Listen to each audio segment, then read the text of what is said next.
Hi there everyone, this is Erum Tasneem for Altenew. Welcome to Creative Coloring with Erum. Today's project is inspired by the card I made for Craft a Flower Daisy release. This is a slightly toned down version of that card.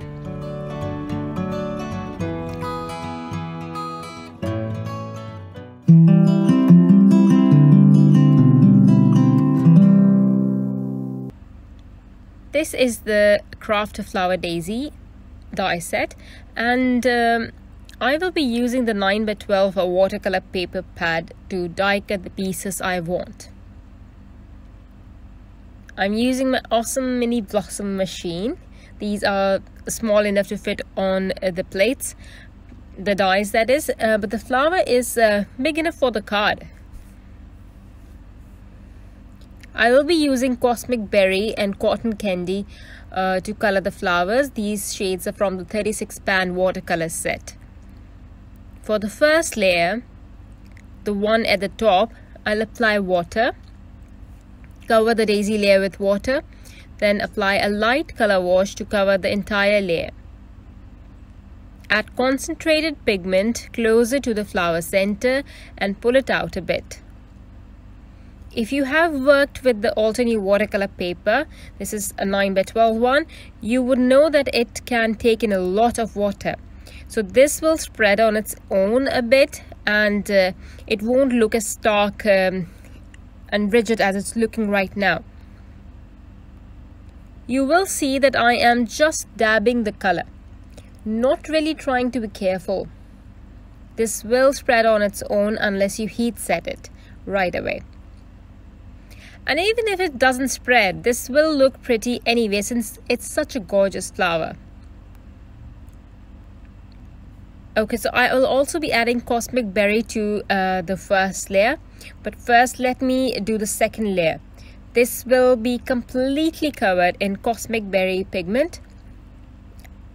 I will apply water to the entire area, then a color wash. This is going to be a little concentrated color wash because I want this layer to be darker than the first layer. Dab the brush, dab on some pigmented paint so that there is a variation. For the flower center, I'm using paper bag watercolor, and for its layer I am using espresso. And actually I later on realized when I was putting the card together, the flower together that is, that the layer belongs to the other flower, but I went with it anyway. It doesn't really matter, you won't even notice it. For the leaves, I'll start with a light color wash of evergreen on the base of the layer. On the base layer, and for all the layers I start with the same way. Apply water and then a light color wash, and then add pigment to it later if I want to. I'll also add some yellow to this for interest. For the detail layer, this is going to be concentrated evergreen watercolor pigment, and I'll cover the entire thing.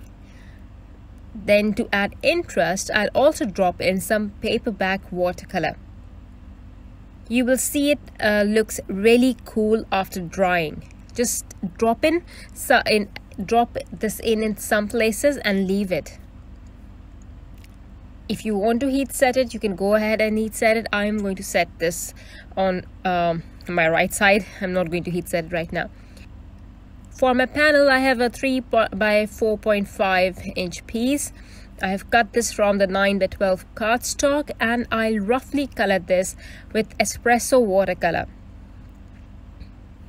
Okay, so here I realized that on my original card, I used the 4 by 5.5 loose watercolor cardstock, and that gave me a different result as compared to this 9x12 one. It's different, but it's still good.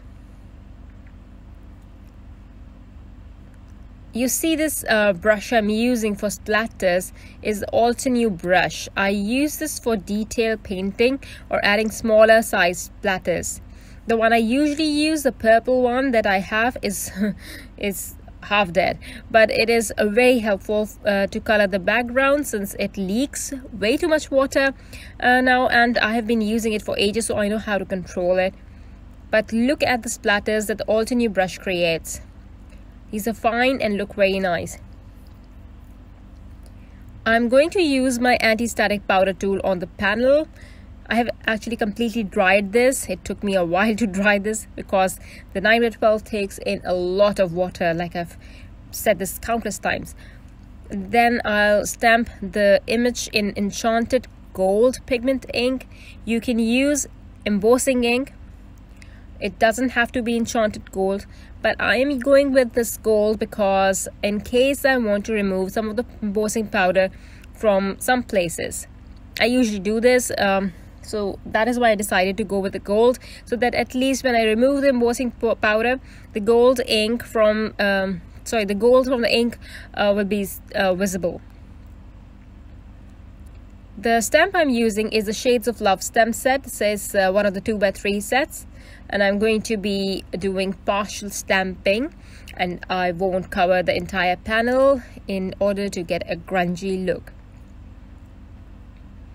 I'll now pour over antique gold embossing powder over the stamped panel. If you think it's too much, use your finger to remove it. If you want to remove a lot of powder, then use a dry paintbrush. Look how it looks after heat setting. You can see the subtle shine and the difference on the 4x5.5 loose watercolor cardstock and this 9x12 is the way embossing powder behaves on it, especially the gold. It kind of absorbs in the 9x12 one. It's an excellent look for grungy backgrounds. So both of my backgrounds on the card that I initially created and this card, they both look very different, and I've done the same thing essentially. Now I am going to use this Tim Hole scissor that I have. Please note that I am using a closed scissor. I'm going to use the outside portion, not the cutting portion. The blades, that is. Not using the blades, but the other side that we don't use. I do this often to distress my panel edges. There are tools for this sort of thing, but this works for me. You can even use a kitchen knife too. I am doing this to make the edges grungy, distressed. Please note again that I'm using the outer edge of the scissors and not the inside cutting edge. I have done this previously in one of my videos and a lot of people got confused as to what I was doing. So I'm repeating this again, that I'm using the outer side of the edge. The scissor works for me. I don't know why a scissor works for me. I think any scissor would work, but I have not tried it with any of the scissor actually. This is the one I actually have all the time with me because I kept my foam tape with it. So I use this. It's kind of sturdy too compared to my other scissors. So, well, where was I? Oh yeah, now I'll add black paint splatters onto the panel. I didn't do this on the inspiration card. On the inspiration card, I used some green yellows instead. But I wanted to change this one up a little bit, so I am going to add a black paint splatters. Now I'll put the flowers and leaves together. For the flower, I used foam tape, and for the leaves, they were just glued directly. Before adhering the sentiment, I'll add splatters of gold and white metallic watercolor. The white metallic watercolor I concentrated, my main aim was to cover the flower with those splatters, and the gold one I was more focused on the background and the leaves. I want the flower to be clean and pretty and pink, so I'm not going to be adding any gold splatters on the flower. I'll just pop the sentiment and some antique gold sequins. This sentiment is from the Statement Flowers stem set. And I'll adhere the panel onto the off-white colored cardstock, and my card is ready. I hope you liked it.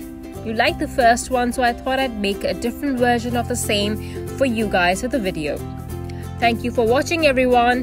Bye.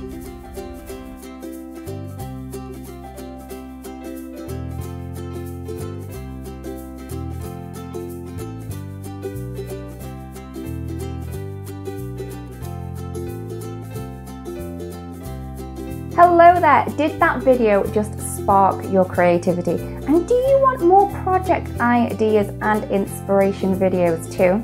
Well, if you do, please make sure that you subscribe to the Altenew YouTube channel. Also, make sure that you do click that notification bell so you don't miss a video. Thanks so much for watching. Bye bye.